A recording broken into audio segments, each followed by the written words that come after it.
the activity that I chose to modify is something I'm very familiar with, and that is volleyball. So there are various ways you can modify the sport to benefit those that have physical disabilities or injuries, cognitive disabilities, and social disorders. So I'll start with the physical disabilities aspect. One way that we modify the sport itself is to change regular volleyball to sitting volleyball. It's very common in the Olympics, and you'll see people participating in it that have amputations. Some have been paralyzed from the waist down. It involves one, sitting on the ground. That's the main rule. You have to stay seated. The net is lowered to ground height, and the court is made smaller. So I made a visual.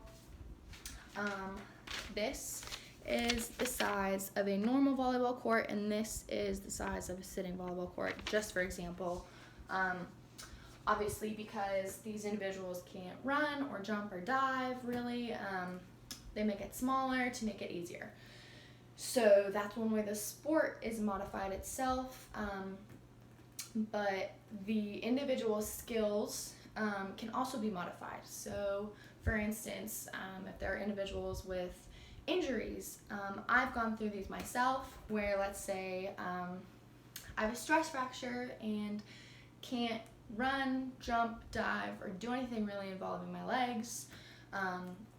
We can modify the skills and break them down to work on them. So one thing we'll do is to use a box.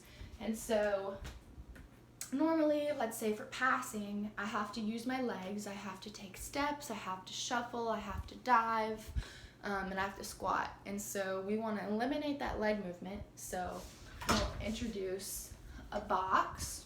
And so what I'll do is I will sit on the box, no leg movement whatsoever, and this way I can work on my platform, on my angles, on my contact, and along with passing, I can also work on my setting while sitting on a box.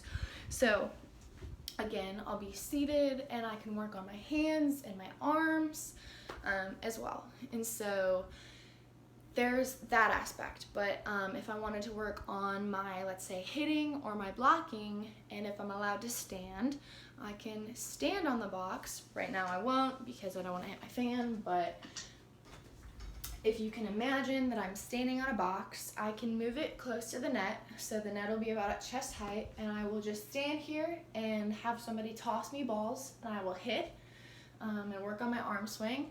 Along with that, I can work on my blocking by, again, being at the net, reaching over, working on my hand placement and my arm placement again. So that's one way we isolate the skills for physical injuries and disabilities. So the next way that we can modify volleyball for cognitive disabilities and social disorders is by changing the sport from an open environment to a closed environment. So we like to break it down. We separate the rules. We hold on to the rules because there's a lot and they can be very complicated. And we'll break down the technique. So, but first, it's very common that we'll take a normal volleyball and switch it out for like an inflatable beach ball, because they're much bigger, easier to work with for people that don't know how to play volleyball or don't know the skills, and they're much softer. It can hurt really bad to get hit in the face, or if you're just unexpecting it, so we like to switch it up. And so what we start with doing is, because the skills involve multiple movements from different parts of your body, we like to break it down and individualize it. So what we'll start with is by telling someone to stand and just put their arms together and just go ahead and like swing at the beach ball. We'll just toss it to them. The next thing we'll do is we'll say, okay, we're gonna toss it to your head and you have to catch it right here. So that kind of simulates setting as well, and then passing again with the arms. And again, what we'll do next is tell them to just stand there. We'll toss the ball to them and we'll let them hit it. So that part is like the hitting aspect. And because they don't quite understand the rules of it, we like to just allow them to go through and like work on their contacts. And so what we'll do is we can take away the court, take away the net, and we can arrange them in everybody in a circle with the coaches or instructors in the middle. And what we'll do is we'll toss the ball out to them. Again, we're still using a large ball, ideally a beach ball, and we can have them work on whatever contact they want. So let's say I throw it to Joe and Joe hits it back to me. It's great. So I grab it again, I'll toss it to Molly, and Molly wants to pass it.